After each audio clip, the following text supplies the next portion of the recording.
there are parts of me in the script. There's jokes in the script that a lot of other producers are like, we think we should cut this. And I'm like, no, because this resonates and it's going to resonate. I'll give you one example that's really vulnerable. There's a part in the movie where I have a monologue and I say, I didn't even learn how to properly use a tampon until I was whatever. And I know a lot of, especially girls, like young brown girls, they struggle with that because we are never taught that. There's a lot of like, it's a super big taboo subject, using a tampon and like myths about your virginity and all these types of things. And so I left a lot of those jokes in because I was like, it's okay if you don't understand it. It's not for you. It's for all these other people who are going to feel seen. And that's a challenge of the movie too. I'll be vulnerable and say that some feedback we got from some executives in Hollywood was that the movie was too niche. And I hate the word niche. I don't blame you. I hate it because I'm like, you're saying it's niche because I'm in it and because it's through the South Asian lens. But how many things have I watched in my life where I did not see myself? I was fully able to understand them. Sex is a very universal subject. It's a taboo subject in every single culture. So I really despise and have resentment towards an exec that calls me niche because statistically speaking, I'm not niche. Actually, they are niche. Statistically speaking. You know what I'm saying? Shit. But it's true though. No, it is true. And so it's like... It's offensive. If I was able to watch... Why is this not a good story? Full House, if I was able to watch Friends and that was not niche, like I think, you know, this whole idea of our stories being niche. And I love what you said about your short film having pieces of you and you didn't even know your grandfather's name was in it, because that highlights the importance of having different types of storytellers. Because our hearts get infused into these things. And we need a variety of these stories. For sure. The last thing I'll say in this, because honestly I could talk about this for 10 hours, is I think people don't realize that if you don't let different storytellers tell different stories, it's not just about entertainment. It's not just about the box office. It's not just about laughs. I think you're actually hindering the progress of those communities. When you don't see yourself in TV shows and movies, it hinders your ability to understand yourself, to understand other people, to learn new things about yourself. Like I can't tell you how many things I've learned about myself watching TV shows and movies where I'm like, oh, I see myself in this. I'm like, I guess I'm like that. But if you can't see yourself, progress gets hindered. So it's not just about entertainment. It's about evolving and helping people evolve. That's why you're out here using your own money. That's why I'm broke now. That's That's why exactly you're gonna go broke. That was a long-winded way of saying that is why I've put all my money towards this movie. And that is also why everybody should go and watch this movie. It's not just a regular call to action because somebody needs to make money. There's no actual real purpose and heart and this meaning. is not a big studio money. This is not a big studio movie. It's not. You, like, you know what I mean? I should be on a press tour being like, it is a cool movie, yeah, and it's cute. And no, I'm out here saying, please, please. Support. I'm out here on the streets. Because honestly, the support that shows up for this movie also kind of shows what comes after it. Exactly. And I don't think that's necessarily fair, but it's true. It is true. It's not fair, but it's true. Because it's just reality. You can have, and I hope everyone's comfortable with me saying this because it's true, you can have 50 failed movies with white leads and they'll still keep getting made. They will still, you'll have 50 spy movies with white people, they'll still keep getting made. They'll still get but made. If this one doesn't do good, if Never Have I Ever doesn't do good, if Sinners doesn't do good, like then it's like, oh, see, that's why we can't make those types of movies. It's one and done. We have to keep proving ourselves over and over and over again. So it's challenging. It's tough. You're so good at this. At what? You're just telling the stories. Thanks. And the I have no filter. Importance. That's what it is. I just no. It's not just that. Don't belittle it. It's also the purpose and passion and understanding of the. It is. Of, you know. Thank you. I appreciate that. I'm really passionate about it. I really am. Yeah, I love that. Hey guys, you ever sign up for a phone plan thinking, wow, this is a great price? And then a few months later, it's like, surprise, this bill is higher.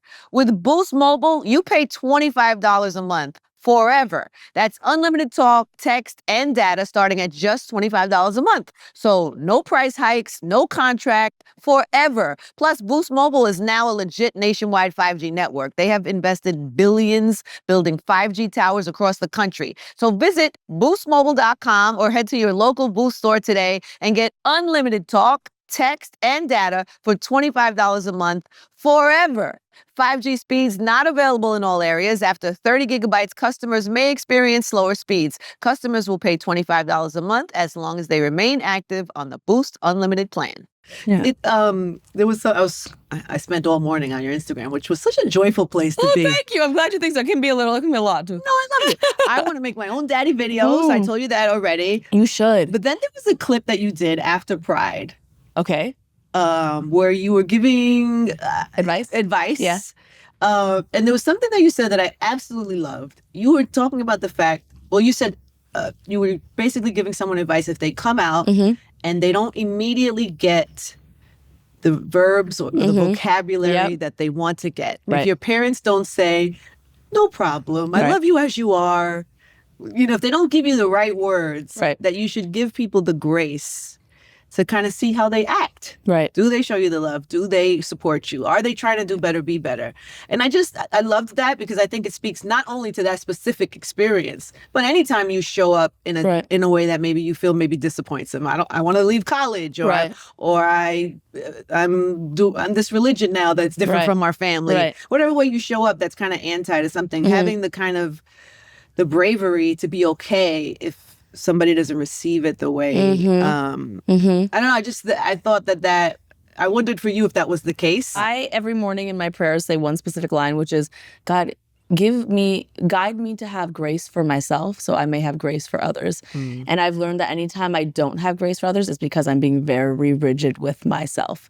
I made that video because I feel, I made that video because I feel like it's been, I'm at 36 now, turning 37. It's been 6 to 7 years since I've come out. And it's been a journey. I think there's a lot of, for anyone listening that has had this experience, I think people think that you come out and it's all relief and it's all roses, and it's not. Like you've arrived to this place. No, it's a whole thing where you got to relearn about yourself and other people got to relearn about you, and it's scary. Yeah. But the reason I made that video is because I think there's a lot of examples out there, going back to what we just talked about, of what it's supposed to look like when you come out to your family. And there's a lot of examples of movies and there's a lot of dialogue online about like how supportive your parents should be. And a lot of times those parents in those movies are very equipped and are in the time and place where they can do all those things. And that's just not reality. And I'll even go further and say that a lot of the examples we've seen of that have been white in movies. There's been a lot of white coming out in movies where parents are very supportive, and sometimes they're not supportive, and then by the end of the 90 minutes, they are very supportive. You know what I mean? 90 minutes later, we love you, son. Exactly. We love you, daughter. But I think, you know, I'll never forget, and an example I give you, and I hope it's okay to say, is my mom always explained to me, you know, when Black Lives Matters was a huge conversation, I sat down with my parents and I talked to them about it, and I explained it to them, and I explained the importance of it. And my mom was so receptive, and she was so quick at learning about it. But she said something to me in that conversation that really made me think. She said, you know, the reason I don't know a lot of this stuff is I had never seen a Black person until I immigrated to Canada in my 20-somethings. So I was like, oh, I grew up with Fresh Prince. I grew up with Sister. I have tons of Black friends. I'm really educated in this. Yeah. And then she went on to say, like, I didn't know a gay person until my daughter brought this conversation to me. Wow. It's not coming from a place of I don't care. It's coming from a place of I genuinely was born in a place where I was never exposed to the words, the ideas, and now there's this whole dialogue online that expects her to immediately have this information, and that's just not realistic. And so I made that video especially for people of color to be like, your immigrant parents probably don't have the experience. It's not that they don't have the love, they just don't have the vocabulary experience. And so I think we'd all be better if there was a period of grace where we just had the conversation and let people learn. Because we're better off if people learn and become better than never giving them the chance to learn. We'll all be better off. I feel like the whole world right now is in that state of like, everybody wants everybody to say the right thing. And I've had some friends, and I've had to politely check them a little bit because, like, you know, when I came out, my parents didn't say all the right things. And I remember telling my friends, my friends being like, well, that's really wrong and you shouldn't accept that. And I was like, but no, I have to give them grace, and I have to do better at giving them grace because that's just what it is. And now my parents, you know, it took a few years, but we're so great and they're so supportive and it's so lovely. And we're all in a better situation because they gave me grace and I gave them grace. And I think that's the better situation to be in. And so I don't want kids, especially kids of color, to come out and then their parents don't say what the white parents on TV said and now they just dismiss them and they don't have parents for the rest of their life. I don't think that leaves any of us in a better place. And I will put that caveat, and I said it in the video, as long as you're safe.